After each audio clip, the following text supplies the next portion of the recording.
Hello my dear aspirants, warm welcome करते हैं आपके डॉन न्यूज़पेपर के एडिटोरियल एंड ओपिनियन के सेशन में। First of all thank you so much for supporting us and joining us. I hope my dear aspirants all of you are doing great and as you know very well कि हम इस class में daily basis के ऊपर current affair, Pakistan fair, IR और ऐसे के related जितने भी इंपॉर्टेंट टॉपिक्स हैं, चाहे उनमें ओपिनियंस हैं, एडिटोरियल्स हैं या हमारे आर्टिकल्स ही क्यों ना हों, इनकी हम एक डिटेल्ड और एग्जाम ओरिएंटेड डिस्कशन तो करते ही हैं, लेकिन इनका बैलेंस अप्रोच के साथ एनालिसिस भी करते हैं, जो हमारे सीएसएस और पीएमएस एग्जाम्स प्रिपरेशन के लिए बहुत इंपॉर्टेंट है। इसके अलावा माय डियर एस्पिरेंट्स, ये जो हमारा सेशन है ये फॉर द होल ईयर रहेगा 2026। जितने भी हमारे एस्पिरेंट्स हैं वो अपने सीएसएस 2027 के लिए डेली बेसिस के ऊपर अपना एनालिसिस भी कवर कर सकते हैं और साथ साथ अपनी नोट्स मेकिंग भी कर सकते हैं। तो माय डियर एस्पिरेंट्स, आपकी सीएसएस 2027 की प्रिपरेशन भी अच्छी चल रही होगी। देखिए, हमारे एग्जाम को सिर्फ और सिर्फ 5 to 6 मंथ रह चुके हैं और इन 5 to 6 मंथ के अंदर आपने कुछ चीजों के ऊपर फोकस करना है और ये चीजें मैं पहले भी क्लियर कर चुका हूं। देखिए, सबसे पहले आपने एज पॉसिबल एज सिलेबस को कवर करना है। जैसे ही आपका सिलेबस कवर होता है, आपने सब्जेक्ट वाइज पास्ट पेपर्स को अटेम्प्ट करना स्टार्ट करना है और डेली बेसिस के ऊपर राइटिंग प्रैक्टिस करते जाना है। इन चीजों के ऊपर आपने कंप्रोमाइज नहीं करना और साथ साथ एवेल्युएशन ये लाजमी करवाएं डेली बेसिस के ऊपर, ताकि आपको अपनी मिस्टेक्स के बारे में पता चले, कहां कहां पर आप लैग कर रहे हैं, कौन कौन से आपके वीक एरियाज हैं, ठीक है, ताकि आप इनको इंप्रूव कर सकें। और ये तब भी पॉसिबल है जब आप डेली बेसिस के ऊपर अपना काम चेक करवाएंगे, एवेल्युएशन करवाएंगे। तो माय डियर एस्पिरेंट्स, आज हम बात करने वाले हैं एक इंपॉर्टेंट चीज के ऊपर, नोट्स मेकिंग के ऊपर। एस्पिरेंट्स की तरफ से बार बार ये पूछा जाता है कि सर, एक तरफ डिजिटल नोट्स हैं, एक तरफ जो है वो कह लें कि हाथ से बनाए हुए नोट्स हैं, हैंडमेड आप नोट्स कह सकते हैं। देखिए, डिजिटल नोट्स की बात की जाए तो आजकल आपको पता है एआई टूल बहुत ज्यादा है, आप इजीली जो है नोट्स जनरेट कर सकते हैं, लेकिन वो टाइम टेकिंग चीज है। इसके अंदर दो चीजों का आपने ख्याल रखना। सबसे पहले इंपॉर्टेंट चीज ये है कि जो भी आप एआई टूल से नोट्स जो है वो इकट्ठे कर रहे हैं या कंपाइल कर रहे हैं, सबसे पहले आपने करना क्या है, उनको वेरीफाई करना है कि वो जो नोट्स बनाए गए हैं किसी कह लें कि रिलायबल सोर्सेस से बनाए गए हैं, क्या उन कह लें कि रिसोर्सेस को हम एज ए एग्जाम्पल या एज ए रेफरेंस कोट कर सकते हैं मेन एग्जाम के अंदर, ठीक है। इन शॉर्ट अगर देखा जाए तो आपने उन नोट्स को वेरीफाई करना है बस, ठीक है। उसके बाद अगर देखा जाए, देखें, आप उन नोट्स को रीड कर लेते हैं, लेकिन सबसे बड़ी मिस्टेक ये होगी अगर आप उनको रिटन फॉर्म के अंदर नहीं लेकर आते। तो आपने ये दो काम करने हैं, एक तो वेरीफाई करना है उनको, सेकंड उनको रिटन फॉर्म के अंदर लेकर आना। अब बात करते हैं हैंडमेड नोट्स की।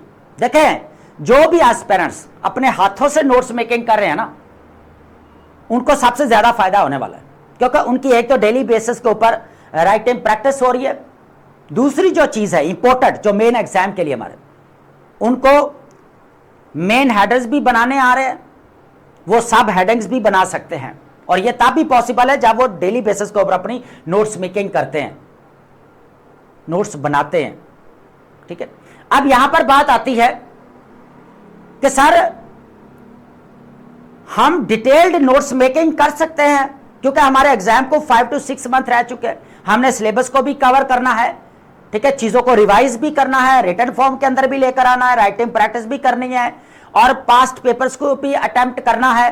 तो ये सारे काम है, तो हम क्या करें सर, टाइम बहुत शॉर्ट है। देखें, एक चीज मैं हमेशा कहता हूं कि अभी जो है ना, अभी लास्ट टाइम चल रहा है, तो इसके अंदर आप हर टॉपिक की डिटेल्ड नोट्स मेकिंग नहीं कर सकते, वो टाइम नहीं है। कुछ सिलेक्टिव टॉपिक्स हैं, इंपॉर्टेंट टॉपिक्स हैं, उनके ऊपर आप लाजमी नोट्स मेकिंग करें, अदरवाइज कोशिश करें शॉर्ट नोट्स बनाने की। लेकिन यहां पर भी एक चीज है, जब आप शॉर्ट नोट्स बनाने बैठे तो साथ में आपने सोर्सेज लाजमी मेंशन करने हैं, जहां जहां से आपने डिटेल्स पढ़ी हुई हैं, उन रीडिंग्स को लाजमी आपने ऐड करना है, ताकि अगर डिटेल्स आप भूल भी जाएं और जब आप दोबारा रिवाइज करने के लिए बैठे तो आपको पता होना चाहिए कि ये रिसोर्सेज हैं, इन रिसोर्सेज से मैंने जो है वो रीडिंग की थी। और ये तब पॉसिबल है जब आप शॉर्ट नोट्स के अंदर उन चीजों को ऐड करेंगे, सोर्सेज को, ठीक है। तो शॉर्ट्स नोट्स भी बनाते जाए साथ साथ, और जो मेन टॉपिक्स है हमारे सिलेक्टिव टॉपिक्स है या इंपॉर्टेंट टॉपिक्स है उनके ऊपर आप नोट्स मेकिंग कर सकते हैं। तो आई होप आपको चीजें क्लियर होंगी। और अब हम चलते हैं अपने इंपॉर्टेंट टॉपिक्स की तरफ, लेकिन उससे पहले आपको पता है कि हम एक लिटरेरी और फिलोसॉफिकल स्टेटमेंट को लाजमी डिकोड करते हैं, या आप यूं भी कह सकते हैं कि एब्स्ट्रैक्ट ऐसे के लिए एक स्टेटमेंट हम लाजमी जो है वो डिकंस्ट्रक्ट करते हैं, जो हमारे सीएसएस और पीएमएस के ऐसे के पेपर के लिए काफी इंपॉर्टेंट रहती है। देखिए आज जो हमारे पास स्टेटमेंट है ये स्पेशली अगर देखा जाए तो उन एस्पिरेंट्स के लिए भी है जिनके अंदर कुछ मिसअंडरस्टैंडिंग्स पाई जाती हैं। ठीक है, अभी क्लियर कर देता हूं। देखें, जॉर्ज बर्नार्ड शॉ बेसिकली यहां पर क्या कहते हैं कि beware of false knowledge, it is more dangerous than ignorance. कहा यह जा रहा है कि गलत जो मालूमात है ना वो जहालियत से भी ज्यादा खतरनाक है, इससे आपने बचना है। जितने भी एस्पिरेंट्स हैं, बहुत सारे एस्पिरेंट्स पता है क्या करते हैं, रॉन्ग स्टैट्स जो है मेन एग्जाम के अंदर लिख कर आने की कोशिश करते हैं ताकि एक अच्छा जो है कह लें कि इम्पैक्ट पड़े, लेकिन लेने के देने पड़ जाते हैं, क्योंकि आजकल डिजिटल दौर है। जो आपका एग्जामिनर है वो भी कह लें कि एंड्रॉयड या आईफोन लेकर बैठा हुआ है, ठीक है, वो भी उसी वक्त चेक कर लेगा कि इंडेक्स क्या है अभी पाकिस्तान का, रैंक कहां पर चल रहा है। ठीक है, तो गलत इंफॉर्मेशन देने की बजाय अगर आप ना लिखें तो वो ज्यादा बेहतर है। एटलीस्ट नेगेटिव पॉइंट तो ना जाए ना, नहीं तो एग्जामिनर कहेगा भाई इसको तो पता नहीं है, ये गलत इंफॉर्मेशन दे रहा है, इसका मतलब इसने रिसर्च नहीं की, इसने काम नहीं किया, इसने मेहनत नहीं की, इसके पास सुपरफिशियल नॉलेज है और बिल्कुल गलत कह लेके यहां पर कह लेके नॉलेज है, फॉल्स नॉलेज है।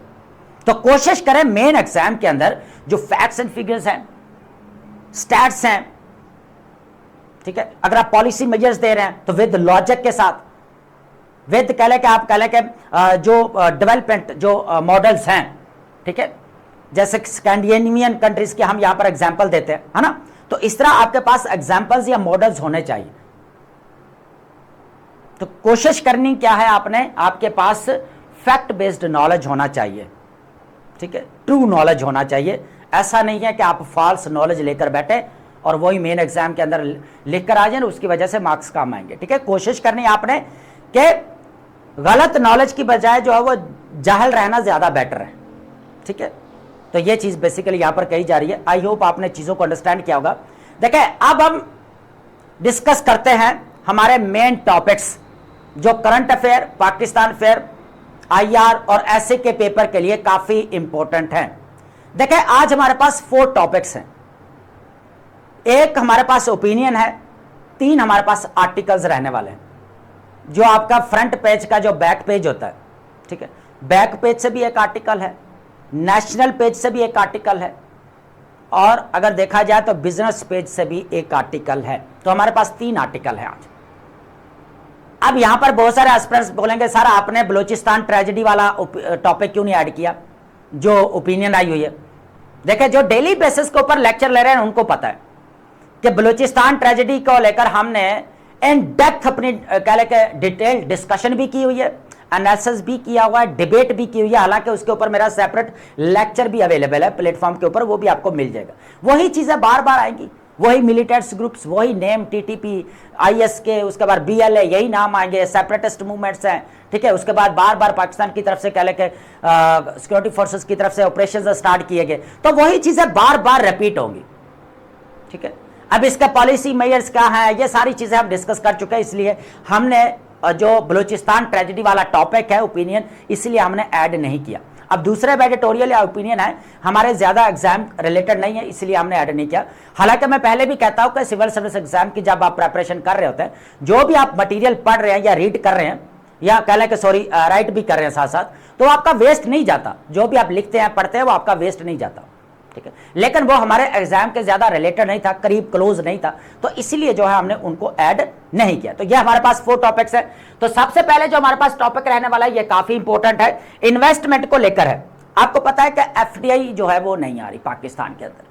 अब एफडीआई को लेकर भी जो है वो कह लें कि मेरा एक लेक्चर आपको मिल जाएगा पाकिस्तान अफेयर की प्लेलिस्ट के अंदर। ठीक है, कि एफडीआई वाला क्या इशू है। देखें इन्वेस्टमेंट बहुत ज्यादा इंपॉर्टेंट है इकोनॉमिक ग्रोथ के लिए। इकोनॉमिक ग्रोथ को छोड़कर भी अगर बात की जाए overall, socio economic and political prosperity state के अंदर लाने के लिए इन्वेस्टमेंट बहुत ज्यादा जरूरी है। अब इन्वेस्टमेंट यहां पर एक तो डोमेस्टिक लेवल के ऊपर भी, दूसरा यहां पर एक्सटर्नल इन्वेस्टर्स को भी लेकर आना, ठीक है। ये दोनों चीजों के ऊपर फोकस करना पड़ेगा, ठीक है। ऐसा नहीं है कि हम बाहर से इन्वेस्टमेंट लेकर आए और डोमेस्टिक लेवल पर जो इन्वेस्टर्स हैं वो डिसअपॉइंटमेंट का शिकार हों, ठीक है। तो यह भी चीज है। तो यह हमारे पास जो टॉपिक रहेगा इन्वेस्टमेंट प्रमोशन, इसके अंदर बेसिकली 3 मॉडल्स जो है वो बताए गए हैं।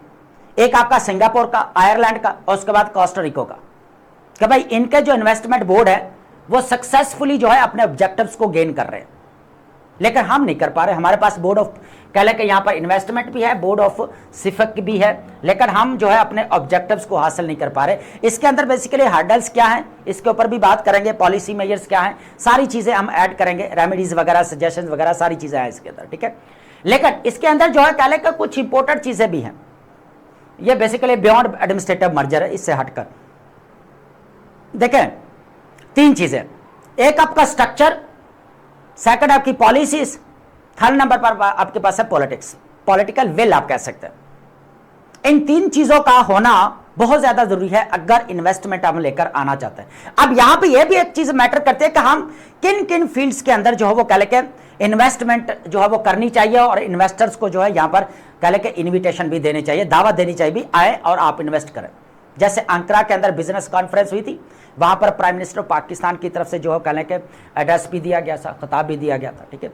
देखें ऐसी कॉन्फ्रेंसेस के ऊपर पाकिस्तान अपनी वॉइस रेस कर रहा है, ये एक बहुत अच्छी बात है, ये एक पॉजिटिव चीज है, ठीक है। लेकिन इन्वेस्टर आने भी चाहिए, ये सबसे इंपॉर्टेंट चीज है, ठीक है। तो ये चीज भी, हालांकि गवर्नमेंट की तरफ से पूरी कोशिश की जा रही है कि पाकिस्तान के अंदर socio economic and political prosperity जो है वो आ जाए, ठीक है। अब ये भी चीज है, देखिए अब इसके ऊपर जो है आगे हम डिटेल डिस्कशन करेंगे। देखिए सेकंड टॉपिक हमारे पास रहने वाला है यहां पर, Pakistan moves to align judicial system with global rule of law. Pakistan का जो जुडिशियल सिस्टम है basically global rule of law के साथ अलाइन किया जा रहा है। अब ये रूल ऑफ लॉ की जो इंडेक्स रिपोर्ट है कौन पब्लिश करता है, बेसिकली वर्ल्ड जस्टिस प्रोजेक्ट्स, ठीक है, इसके साथ अलाइन किया जा रहा है। पर्पस क्या है, बेसिकली ट्रांसपेरेंसी, एक्सेसिबिलिटी और प्रिडिक्टेबिलिटी को इंश्योर करवाना है, और ये एक अच्छा स्टेप है, ठीक है। तो ये चीज भी हमें यहां पर देखने को मिल रही है, ठीक है। इसके ऊपर भी हम एक अपनी डिटेल डिस्कशन करेंगे। थर्ड नंबर पर हमारे पास जो टॉपिक रहेगा, PM's office gets AI based system. हम हर बार बात करते हैं ना, ई गवर्नेंस की बात करते हैं, ई डेमोक्रेसी की बात करते हैं, इलेक्ट्रॉनिक इलेक्शंस की बात करते हैं, ठीक है। हम हर बार यही बात करते हैं कि अगर गवर्नेंस के अंदर ट्रांसपेरेंसी, अकाउंटेबिलिटी, फेयरनेस, जस्टिस अगर इंश्योर करवाना है तो डिजिटलाइज्ड सिस्टम होना चाहिए। तो यही चीज हमें यहां पर देखने को मिल रही है, basically digitalization of the executive evaluating PMOs अगर बात की जाए तो यहां पर प्राइम मिनिस्टर ऑफिस सिस्टम की बात की जा रही है, and the transition towards paperless governance in Pakistan. तो फर्स्ट टाइम ऐसा हो रहा है कि prime minister of Pakistan Shehbaz Sharif साहब ने यहां पर क्या किया, artificial intelligence based prime minister office system launch किया है। इसका पर्पस क्या है, इसके बारे में भी हम आगे डिटेल डिस्कशन करने वाले, ठीक है। लास्ट टॉपिक हमारे पास बहुत इंपॉर्टेंट है, ठीक है। USA Reddy's new global tariff wave आने वाली है, भाई तैयार हो जाएं। अब ये जिस तरह हमें 2018 के अंदर ट्रेड वॉर देखने को मिली ना, उसके बाद जब भाई ट्रंप की सेकंड टर्म 2025 के अंदर फिर इसने टैरिफ लगाए और ओपनली कहा कि भाई जिसका रशिया के साथ ताल्लुकात है उनको भी टैरिफ का सामना करना पड़ेगा। और एग्जाम्पल क्या है, इंडिया 25% से लगाकर 50% तक टैरिफ लगाए गए यूएसए की तरफ से। चाइना तो इंक्लूड ही है, चाइना के ऊपर तो 50% थे ही थे। इसके ऊपर भी मेरा लेक्चर पड़ा हुआ है जब टैरिफ वॉर लगी हुई थी, ठीक है। तो अब फिर जो है देखा जाए तो 2026 के अंदर कोर्ट की तरफ से, यूएसए कोर्ट की तरफ से नल एंड वॉइड कालादम करार दिया गया था बेसिकली टैरिफ को लेकर, जो भी ट्रंप की तरफ से इंट्रोड्यूस करवाए गए थे। तो फिर 10% यहां पर जो है कह सबके ऊपर लगाए गए। लेकिन अब वो फ्राइडे वाले दिन जो है वो कह आर्जी तौर पर जो टैरिफ थे वो एंडोर है।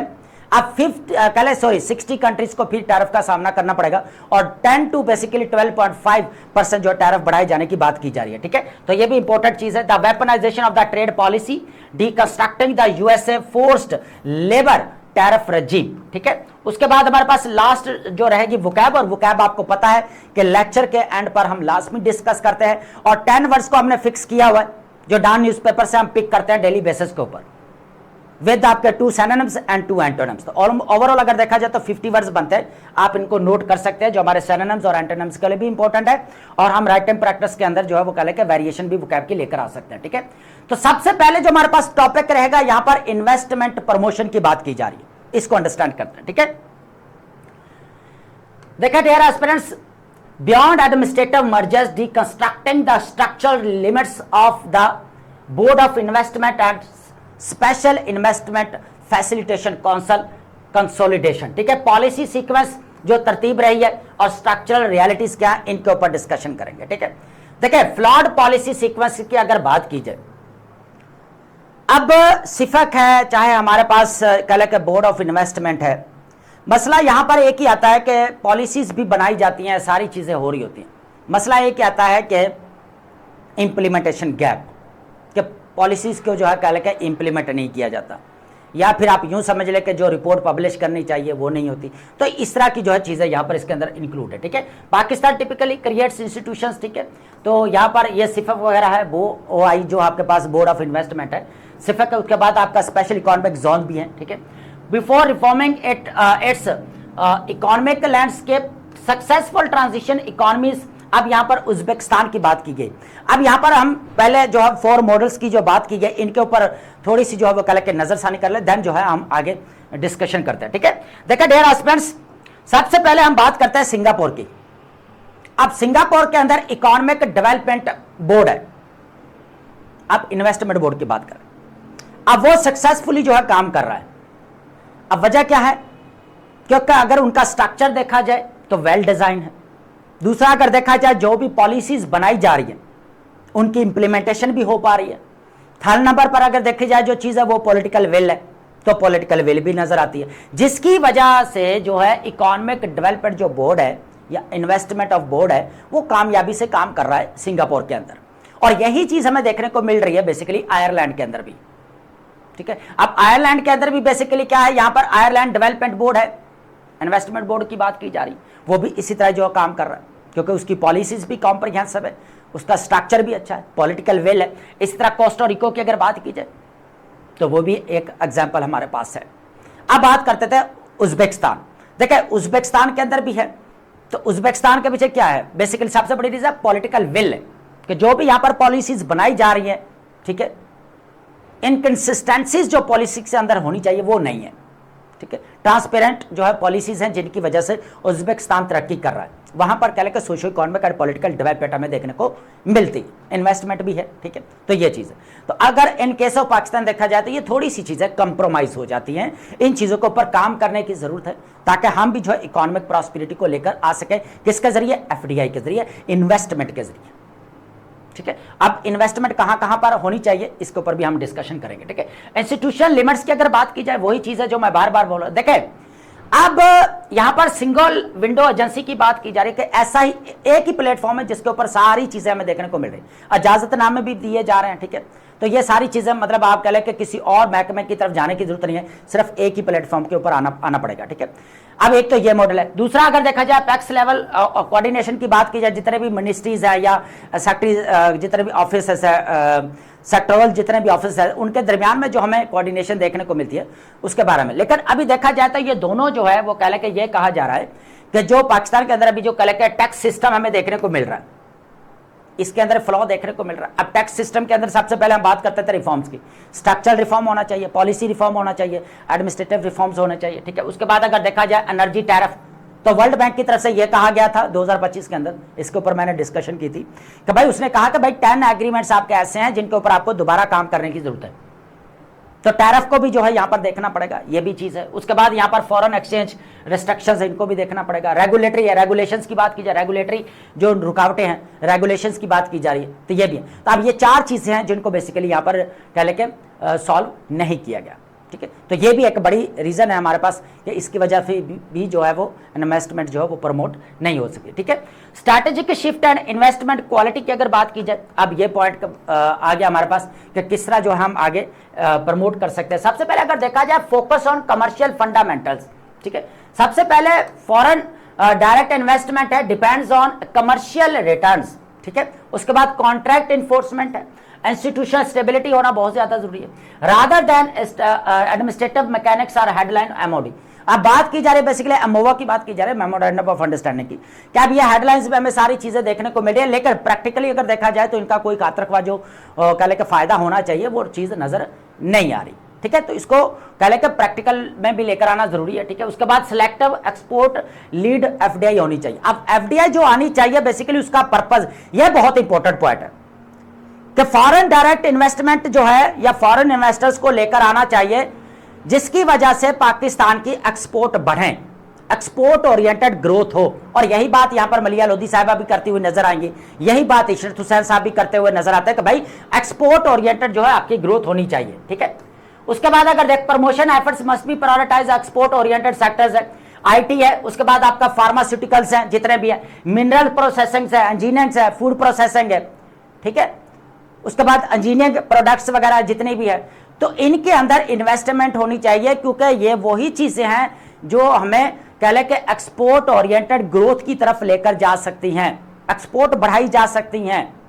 तो इस तरफ जो है क्या किया जाना चाहिए, फोकस होना चाहिए, इन्वेस्टर्स को लेकर आना चाहिए और इनके अंदर इन्वेस्ट की जाए, इन्वेस्टमेंट की जाए। इसके बाद साथ माइनिंग भी आपकी, वो भी आप ऐड कर सकते हैं। ठीक है, तो ये चीज भी। उसके बाद execution and private sector role की बात की जा रही है। After care proactive agency mandate, the merge entity must evolve beyond passive approval office to actively align.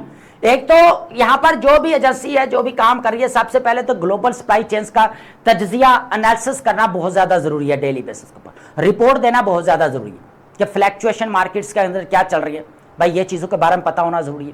साथ साथ अगर देखा जाए प्राइवेट सेक्टर जो एडवाइजर्स है ये भी जरूरी है। ठीक है, उसके बाद इनके साथ एंगेजमेंट भी जरूरी है, जितने भी स्टेक होल्डर्स हैं, आइकॉन्स हैं, इनके साथ भी बैठक जरूरी है। ठीक है, उसके बाद असिस्ट एग्जिस्टिंग इन्वेस्टर्स हैं जो डोमेस्टिक लेवल के ऊपर है, उनको भी जो है यहाँ पर प्रमोट करना चाहिए, लोकल सप्लायर्स को, इंफॉर्मेशन टेक्नोलॉजी को प्रमोट करना चाहिए, आपका टैक्सेशन जो इशू आ रहा है उसको ठीक करना चाहिए, पॉलिटिकल पोलराइजेशन को ठीक करना चाहिए। ठीक है, जो भी इश्यूज है इंटरनली उनको खत्म करना चाहिए, और डोमेस्टिक जो यहाँ पर लेवल पर जो इन्वेस्टर्स हैं उनको भी अपलिफ्ट करना चाहिए। ऐसा नहीं है कि हम फॉरेन की तरफ रखें ध्यान और हमारे डोमेस्टिक लेवल के ऊपर जो वो कह लें कि डिसअपॉइंटमेंट का शिकार हो। ठीक है, तो इसलिए हमें इसके ऊपर भी फोकस करना पड़ेगा। तो डोमेस्टिकली भी और यहाँ पर एक्सटर्नली भी जो है इन्वेस्टमेंट को बढ़ाना पड़ेगा, देन ही जो है हम कह लें कि देखा जाए तो कह लें कि एक्सपोर्ट ओरिएंटेड जो है यहाँ पर ग्रोथ की तरफ जा सकते हैं। ठीक है, ये चीज भी है। उसके बाद है institutional predictability over ad hoc intervention की अगर बात की जाए तो सस्टेनेबल इन्वेस्टमेंट रिक्वायर्स क्या था भाई, कंसिस्टेंट इकोनॉमिक पॉलिसीज होनी चाहिए। सबसे पहला क्या होना चाहिए, कंसिस्टेंट इकोनॉमिक पॉलिसीज होनी चाहिए, यह बहुत ज्यादा जरूरी है। उसके बाद कंपेटिटर फैक्टर कॉस्ट, ये बहुत ज्यादा एनर्जी की प्राइसेस वगैरह को देखना पड़ेगा, फ्लैक्चुएशन हो रही है उनको भी देखना पड़ेगा। उसके बाद जितने भी यहाँ पर डिस्प्यूट्स वगैरह उनको भी रिजॉल्व किया जाना चाहिए, और वो किसके जरिए पॉसिबल है, बेसिकली आपकी कह लें कि ट्रांसपेरेंट आप कह सकते हैं कि यहाँ पर जुडिशियल सिस्टम के जरिए ही जो है वो कह लें कि इनको ठीक किया जा सकता है। ठीक है, तो जुडिशियल सिस्टम अगर ट्रांसपेरेंट है तो इसके जरिए जो है कह लें कि इसको ठीक किया जा सकता है। तो ये चीज भी है। अगर देखा जाए तो ओवरऑल इन्वेस्टमेंट को बढ़ाने के लिए भाई सबसे पहले तो कह लें कि स्ट्रक्चरली अगर देखा जाए पॉलिसीज है, पॉलिटिकल विल का होना बहुत ज्यादा जरूरी है। अगर हम इन बोर्ड्स को कह लें कि यहाँ पर बोर्ड ऑफ इन्वेस्टमेंट है या स्पेशल इन्वेस्टमेंट फैसिलिटेशन काउंसिल है, इसको किस तरह कर सकते हैं, इसी तरह इसको डील किया जा सकता है। स्ट्रक्चर भी ठीक हो, पॉलिसीज को जो है कल के प्रॉपर जो बनाई जा रही है उनकी इंप्लीमेंटेशन हो, रिपोर्ट एनुअल बेसिस पे होनी चाहिए। ठीक है, पॉलिटिकल जो है यहाँ पर डिसीजन मेकिंग अच्छी होनी चाहिए। ठीक है, तो ये सारी चीज़ों की बेस के ऊपर ही हम अपनी इन्वेस्टमेंट को बढ़ा सकते हैं। कौन कौन सी फील्ड में जो है हम अपनी इन्वेस्टमेंट बढ़वा सकते हैं वो भी इंपॉर्टेंट है। IT है, फार्मास्यूटिकल्स है, माइनिंग है, हमारे पास फूड प्रोसेसिंग है। ठीक है, एग्रीकल्चर सेक्टर के अंदर है, IT के अंदर है। ठीक है, इंजीनियरिंग के अंदर, तो इन फील्ड के अंदर जो है हम अपनी इन्वेस्टमेंट को बढ़ाकर ताकि एक्सपोर्ट को बढ़ाया जा सके। जब आपकी एक्सपोर्ट बढ़ेगी तो जो आपका ट्रेड डेफिसिट है वो भी यहाँ पर कम होना शुरू हो जाएगा, और इससे फिर क्या होगा कि आपका जो फिजिकल डेफिसिट है वो भी जो ठीक होना शुरू हो जाएगा। ठीक है, फिजिकल डेफिसिट का जो हमें सामना करना पड़ रहा है उसके अंदर भी हमें जो कह लें कुछ ना कुछ बेहतरी देखने को मिलेगी। ठीक है, तो ये हमारे पास टॉपिक था इन्वेस्टमेंट प्रमोशन, एक ही था। अब हम बात करते हैं आर्टिकल के। देखिए, एविडेंस बेस्ड जुडिशियल रिफॉर्म्स की बात की जा रही है। ठीक है, अब ये बहुत इंपॉर्टेंट है, इसका ओवरव्यू लेंगे हम। जब भी बात करते हैं कि भाई इम्पार्शियल जो है जुडिशरी की बात करते हैं, ऐसे ही है। और उसके बाद बात करते हैं कि भाई जुडिशरी को स्ट्रेंथन किया जाना चाहिए, ट्रांसपेरेंसी होनी चाहिए, अकाउंटेबिलिटी, फेयरनेस, जस्टिस आपका डिले नहीं होना चाहिए। तो अगर देखा जाए इन सारी चीजों के लिए जो वो कह लेके ट्रांसपेरेंसी, एक्सेसिबिलिटी और प्रिडिक्टेबिलिटी, ठीक है, ये बढ़ाने के लिए बेसिकली क्या किया जा रहा है यहां पर कह लेके जो अभी national judicial policy making committee है इसकी तरफ से जो कह लेके चेयर कर रहे थे chief justice of Pakistan Yahya Afridi साहब, ठीक है, approved national judicial reform framework, जो बेसिकली किसके साथ अलाइन किया जा रहा है, वर्ल्ड जुडिशियल सिस्टम के साथ, ठीक है, वर्ल्ड जुडिशियल आप प्रोजेक्ट्स के साथ भी कह सकते हैं, ठीक है, align Pakistan judicial system with world justice जो projects rule of law index, इसके साथ अलाइन किया जा रहा है, ठीक है। और यह अच्छी बात है ताकि क्या किया जा सके, एक्सेसिबिलिटी, प्रिडिक्टेबिलिटी और ट्रांसपेरेंसी को जो है इंश्योर करवाया जा सके, ठीक है। उसके बाद इंस्टीट्यूशनल बेंचमार्किंग की बात की जाए, द फ्रेमवर्क एम्स टू, तो ये तो चीज हमने डिस्कस कर ली, लीगल सिस्टम है, यूजर मेजरेबल परफॉर्मेंस है, स्टैंडर्ड्स, तो जितने भी इंटरनेशनल स्टैंडर्ड्स है उनके मुताबिक जो है चीजों को लेकर चला जाएगा, ठीक है। ये भी चीज है इंटरनेशनल रिकॉग्नाइज्ड एवेल्युएशन टूल्स, जितने भी टूल्स हैं या स्टैंडर्ड्स हैं उनके मुताबिक जो है वो काम किया जाएगा, ठीक है। इंप्लीमेंटेशन एंड हाई कोर्ट जो कोऑर्डिनेशन की बात की जाए तो ये भी इंपॉर्टेंट चीज है, अच्छा स्टेप है। सेल्फ असेसमेंट मैकेनिक्स की बात की गई है, ठीक है। हाई कोर्ट्स के को बेसिकली इंपावर किया जा रहा है कि वो क्या करेंगे यहां पर कि जो हमारे पास नेशनल जो जस्टिस रिफॉर्म सिस्टम है उसके साथ साथ क्या करेंगे यहां पर कह लें कि उनको इंपावर किया गया कि वो यहां पर क्या कर सकती है, कुछ अमेंडमेंट्स या तरामीम वगैरह कर सकती है, कोई मैकेनिज्म कह लें कि बना सकती है, ठीक है। और किसको सामने रखा जाएगा, basically international framework for excellence, तो इसको भी सामने रखा जाएगा, ठीक है। इसको रखते हुए सेल्फ असेसमेंट चेकलिस्ट भी जो है वो जारी कर सकता है। अब इसके अंदर क्या होगा कि भाई एक तो इसके 3 मंथ की रिपोर्ट होगी, आप यूं कह लें कि चेक एंड बैलेंस होगा, ठीक है। तो इसके पूरा जो कह लें कि रिव्यू लिया जाएगा, इसका जितना भी प्रोसेस वगैरह है, जो भी केसेस वगैरह, जो भी चीजें, ठीक है, जो भी जुडिशरी वगैरह काम कर रही है, ठीक है। तो ये चीज हमारे पास देखने को मिलेगी, telling to its regional requirement, जो भी रिक्वायरमेंट रीजन के अंदर होगी उसके मुताबिक, ठीक है। पीरियडिक अगर ओवरसाइट की बात की जाए तो ये कितनी देर तक एवेल्युएशन होती रहेगी, high courts will create institutional mechanism for regular assessment होगी। उसके बाद अगर देखा जाए 3 मंथ के बाद जो प्रोग्रेस रिपोर्ट होगी वो भी जमा करवाई जाएगी, जो अभी हम बात कर रहे थे, किसको जमा करवाई जाएगी, बेसिकली पर नेशनल जुडिशियल जो डिसीजन मेकिंग कमेटी है बेसिकली, जिसने अभी जो है यहाँ पर ये हमारे पास जो नेशनल जुडिशियल रिफॉर्म फ्रेमवर्क बनाया है उसको जमा करवानी पड़ेगी, ठीक है।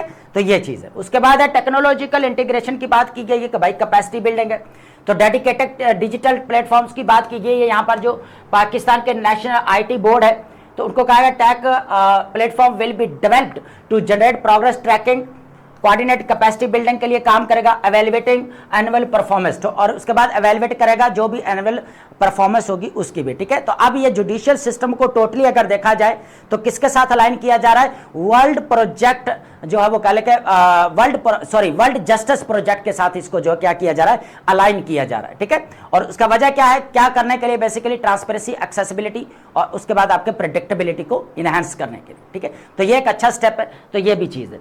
अब रूल ऑफ लॉ का जो इंडेक्स काम आ रहा है हो सकता है कहीं ना कहीं पर इंप्रूवमेंट हो जाए, ठीक है। अब बात करते हैं डिजिटलाइजेशन ऑफ द एग्जेक्टिव, ठीक है। यह बहुत इंपॉर्टेंट है, डिजिटल ट्रांसफॉर्मेशन की हम बात करते हैं कि क्या पाकिस्तान इसके लिए रेडी है, या हम ई गवर्नेंस की बात करते हैं, ई डेमोक्रेसी की बात करते हैं, ठीक है। अब ये चीजें तो अब कहीं ना कहीं पर ये चीजें हमें डेवलप होते हुए नजर आ रही है, ठीक है। एवेल्युएटिंग PMOs अगर देखा जाए, prime minister office system and the transition towards paperless governance in Pakistan, ठीक है। पेपरलेस गवर्नेंस यहां पर बनाई जा रही है, ई गवर्नेंस की बात कर ले आप, ठीक है।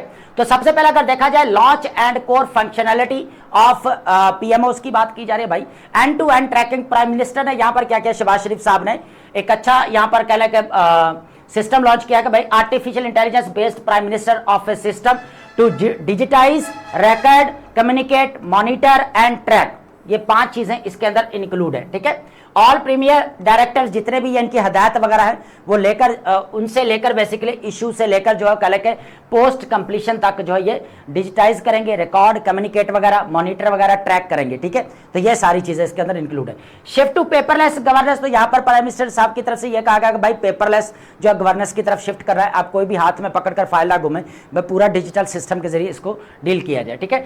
System scope and implementation strategy first of its kind integration, तो फर्स्ट टाइम ऐसा हुआ है कि प्राइम मिनिस्टर ऑफ सिस्टम के अंदर आर्टिफिशियल इंटेलिजेंस को लॉन्च किया गया डिसीजन मेकिंग के अंदर, और उसके साथ अगर देखा जाए इंप्लीमेंटेशन मॉनिटरिंग के अंदर, दोनों चीजों के अंदर। तो यहां पर अगर देखा जाए तो मैंडेटेड फेडरल अडॉप्टेशन, तो all ministries and government departments को भी ये हिदायत दी गई है कि आप भी ये जल्द से जल्द सिस्टम को अडॉप्ट करें ताकि कोऑर्डिनेशन को बेहतर बनाया जा सके, पब्लिक सर्विस डिलीवरी को इंश्योर करवाया जा सके। ठीक है, तो आप देख सकते हैं कि यहां पर डिजिटल ट्रांसफॉर्मेशन हमें देखने को मिल रही है, आर्टिफिशियल इंटेलिजेंस को डिसीजन मेकिंग के अंदर इंक्लूड किया जा रहा है या इंप्लीमेंटेशन मॉनिटरिंग के अंदर भी इंक्लूड किया जा रहा है। ठीक है, तो ये भी एक इंपॉर्टेंट हमारे पास केस स्टडी रहेगा, एज ए एग्जांपल रहेगी, तो ये भी आप ऐड कर सकते हैं। ठीक है,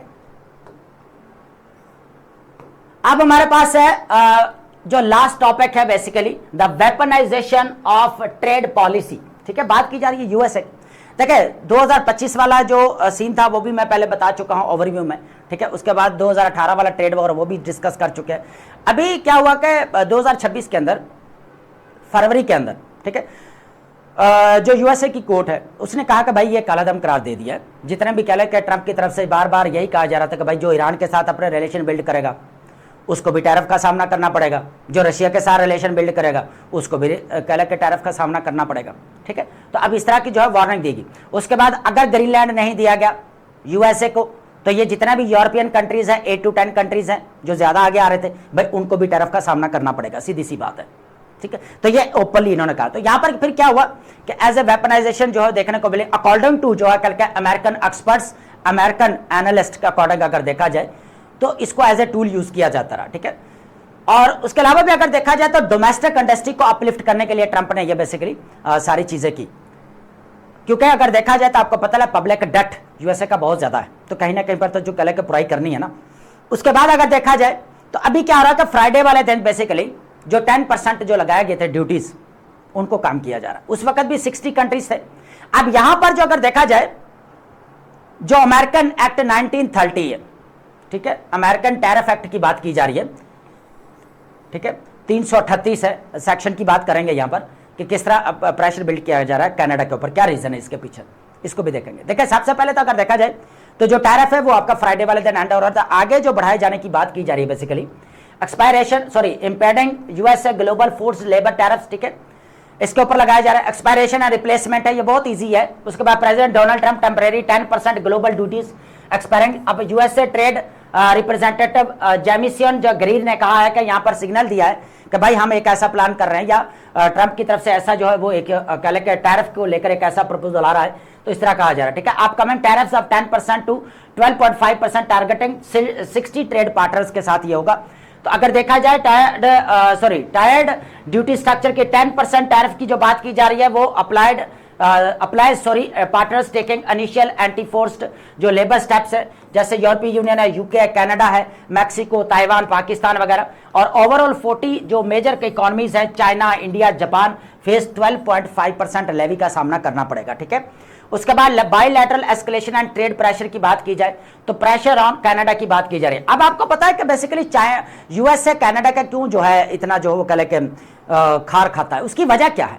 उसकी वजह यह कि आपको याद होगा यहां पर वर्ल्ड इकोनॉमिक फोरम जो 19 जनवरी से स्टार्ट हुई थी 2026 के अंदर, तो वहां पर मार्क कार्नी था जिसकी स्टेटमेंट थी कि आपका old rule based order and हो रहा है यहां पर, या एंड किया जा रहा है। उसको किसको कहा जा रहा था? यूएसए को कहा जा रहा है। दूसरा यह भी कहा था कि हम रीजनल लेवल के ऊपर जो हेजमनी है या डोमिनेंस है उसको एक्सेप्ट नहीं करते, इसलिए मिडिल पावर्स को आगे आना पड़ेगा। जो वैक्यूम इंटरनेशनल ग्लोबल पावर्स की तरफ से किया गया, वैक्यूम जो क्रिएट किया गया उसको फिल जो है मिडिल पावर्स ही कर सकते हैं, ये मार्क कार्नी की स्टेटमेंट है। फिर मार्क कार्नी ने यहां पर क्या किया? चाइना का विजिट किया।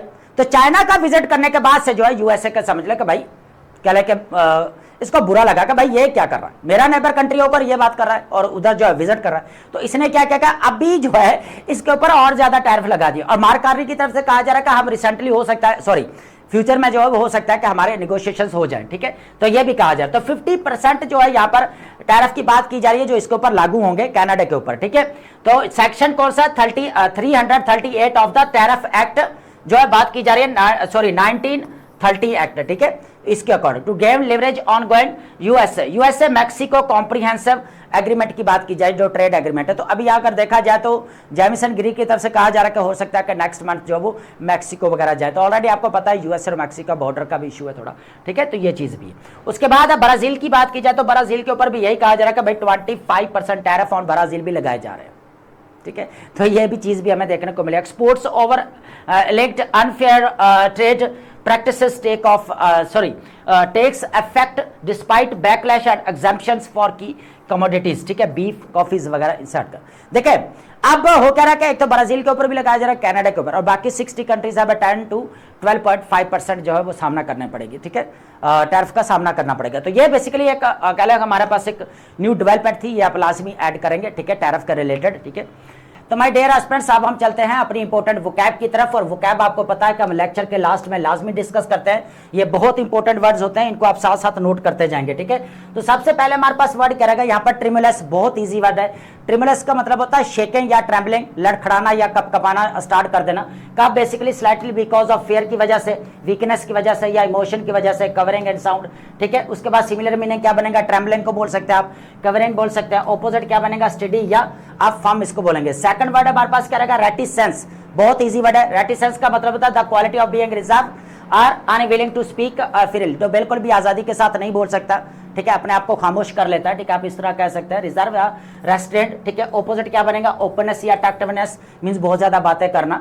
नेक्स्ट वर्ड हमारे पास क्या रहेगा यहाँ पर, पेट्रीफाई, बहुत इजी वर्ड है। पेट्रीफाई मींस होता है to make someone so frightened, किसी को इतना डराना धमकाना या इतना जो है वो कर लेकर खौफजदा कर देना कि वो मूव भी नहीं कर सकता, एक जगह पर सहम जाना या पत्थर बन जाना, टू टर्न इनटू स्टोन, ठीक है। टेरिफाई या पैरालाइज, ऑपोजिट क्या बनेगा, रीअश्योर या काम, ठीक है।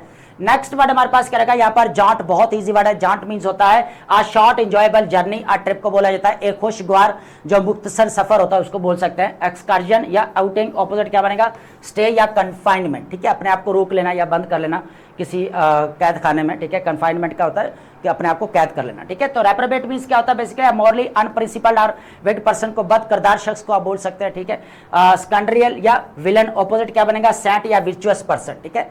नेक्स्ट वर्ड हमारे पास क्या रहेगा यहाँ पर, लर्क, बहुत इजी वर्ड है। लर्क मींस होता है to remain hidden while waiting to attack और ऑब्जर्व, अपने आप को छुपा लेना और इंतजार करना कि कब बेसिकली हमला करना है, ठीक है। तो हाइड या स्कल का बोल सकते हैं, ऑपोजिट क्या बनेगा, अपीयर या इमर्ज, आप इसको बोलेंगे, ठीक है। तो हमारे पास इजी वर्ड है, इनको आप लाजमी नोट करेंगे।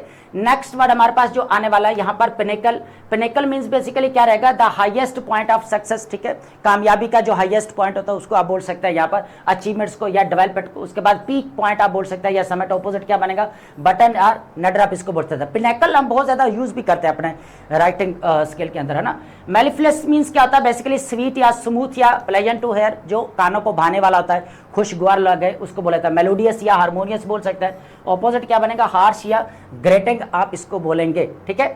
इंसीडियस, इंसीडियस बहुत इजी वर्ड है, बेसिकली प्रोसीडिंग ग्रेजुअली इन हार्मफुल और सटल और डिसेप्टिव वे, आस्ता आस्ता किसी को धोखा देना या आस्ता आस्ता किसी को नुकसान पहुंचाने को बोल सकते हैं। स्टेल्थी या ट्रेचरस बोल सकते हैं, ऑपोजिट क्या बनेगा, हार्मलेस या स्ट्रेट फॉरवर्ड, ठीक है। लास्ट वर्ड हमारे पास क्या रहेगा यहाँ पर, ग्लिब। ग्लिब बेसिकली बहुत इंपॉर्टेंट वर्ड है और बहुत ईजी वर्ड भी है, ठीक है। तो अगर देखा जाए स्पीकिंग फ्लुएंटली को बोला जाता है, लेकिन शैलो एक सती तौर पर बोलना, इनसिंसियर वे में आप बोल सकते हैं, ठीक है, या स्लिक या सुपरफिशियल, ठीक है, सती तौर पर। उसके बाद इसका ऑपोजिट क्या बनेगा, सिंसियर या थॉटफुल। तो आई होप आपने लेक्चर और वोकैब को अंडरस्टैंड किया होगा, and thank you so much.